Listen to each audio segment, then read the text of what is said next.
بسم الله الرحمن الرحيم اللهم صل على محمد وآل محمد. Assalamu alaikum wa rahmatullahi wa barakatuh.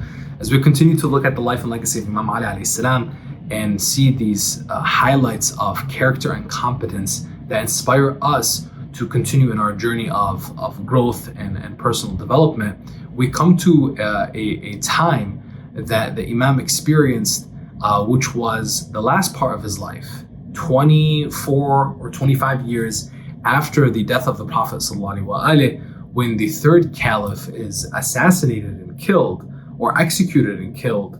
The people come to Imam Ali alayhi salam and say, "We want you to lead." And the Imam responds to him in a very eloquent way, in a way that surprised them. But of course, it's no surprise to the students of Imam Ali alayhi salam who understand his character and his competence. When they said, "We want you to lead now," he said, "Go and seek someone else. I'm better for you as counsel than I am as chief. Go and seek someone else." Now, he was making it clear to them that he did not want the caliphate. Not that he wasn't entitled to the caliphate. Not that he wasn't entitled to lead the people in that manner. He was the Imam. He was the successor of the Prophet. The Prophet had given him that role. What he was making clear was what they had developed, what they had created of a power structure was not a desire of his. And the seat of the caliphate was not something that he had been looking for or wanting. He wanted what was best for the people. He wanted what was best for Islam. He wanted what was best for the collective interest that was involved. But they continued to pursue him, and they continued to say, we need you at this time. He made it clear to them, listen, you may not have patience for how I'm going to rule, because I'm going to rule like the Prophet led. And the way the Prophet led is perhaps foreign to you right now by this point. But they were insistent, and the people came together. And arguably, Imam Ali alayhi salam would have been at that time the arguably the first elected Muslim leader of the Muslim Ummah. And perhaps even the first widely elected Arab leader of the Arabs. And this is important to keep in mind as the growth and development of this civilization. And you see that this individual was recognized by all. Yes, even those individuals that ended up fighting him shortly after, including Talha and Zubayr in the first civil war of Jalal, and even Moughania, all of them had a high respect and regard for him. And history tells us that even when they spoke about him, even during these times of conflict, they couldn't help but be in awe of him. Now, it's not to take away their enmity towards him and the battles that they had waged against him, but you found that there was this collective respect and awe for Imam Ali alayhi salam because his character and competence was at such a high level. Now, another show of his character was the way he ruled. And when he started, there was this emphasis with the people that you're not going to like what you're going to have with me, and you're probably not going to have the patience for me. There was a really great example of this early on, even though the Imam only ruled for just shy of 5 years. One of the chieftains or one of the nobles of Quraysh had come to the Imam complaining after receiving a very low, in his opinion, a very low amount from the treasury. So the people had received some sustenance, some stipends essentially from the treasury. And when this noble had received a particular stipend, and he looked and he saw that he was getting the same thing as everybody else, he was very much bothered by it. So he goes up to the Imam in his court, and he basically raises his voice. He points to an individual that he allegedly says, "This man was once my slave, right? This man was once my servant, and you're giving him and you're giving me the same stipend, right? Basically, I demand an explanation." And the Imam responds, and I'm paraphrasing here, that it seems that you have a problem with justice, because what is just is that everyone, regardless of their color, black or white, red or yellow, Qarashi or non-Qarashi, Muhajir or Ansar, Arab or non-Arab, they all get the same.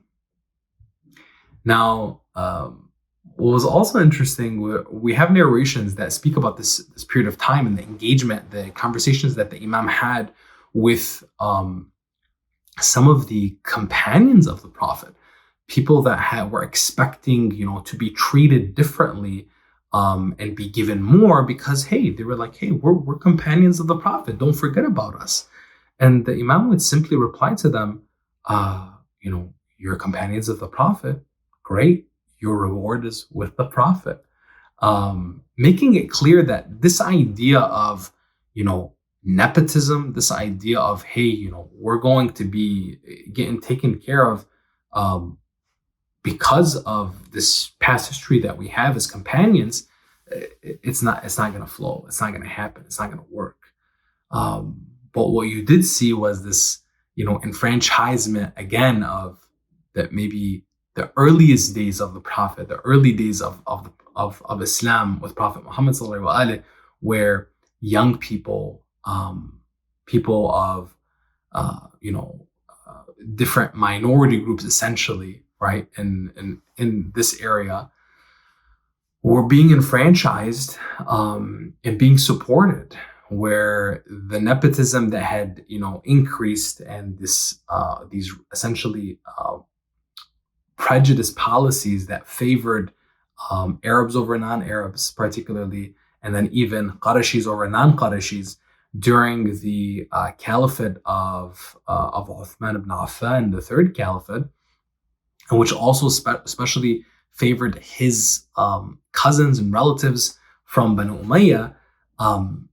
They weren't seeing that with Imam Ali alayhi salam, and this bothered a lot of people. So even with all of the pressure, and then even with the civil war that took place, Imam Ali alayhi salam was getting complaints, and even some of his advisors or some of his aides were telling him, hey, listen, man, we're getting attacked left and right. Maybe we can do some overtures. Maybe we can bring some people close to us.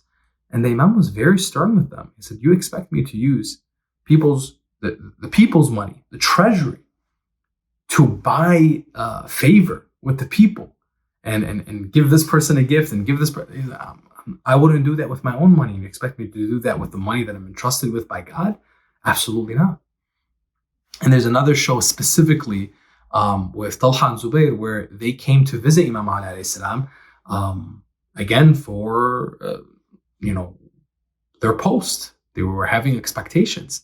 And they visited him in his home, and they found Imam Ali alayhi salam with a candle, literally sitting down, writing with a candle on. And he asks them a simple question when they come in. He says, is this a personal matter or is this a matter of state? And they said, well, we've come to, ask you. And they said what they said. And he realized this was a matter of state. He turned off the candle, and then he turned on another candle. They shared their concerns. They talked to them. The Imam responded. And before they left, they asked him, why did you turn off one candle and turn on another? And he responded saying, I turned off the candle that was bought with the money of the treasury. And then I turned on the candle that was my personal candle, because I didn't want to even waste the wick on the candle of the treasury for something that is of a personal affair. When they heard him say that, like, man, we have no shot. We have no shot with this man. His character is on a different level. His competence, his patience as a leader is on a different level. When we see all of this with Imam Ali alayhi salam, we are inspired to continue doing the hard work. That even when it's not popular, even when we're faced with difficulty, to see the bigger picture, to make sure that we're putting our faith in God, that we're trusting in Him, and we're doing what's right. We're doing what's needed.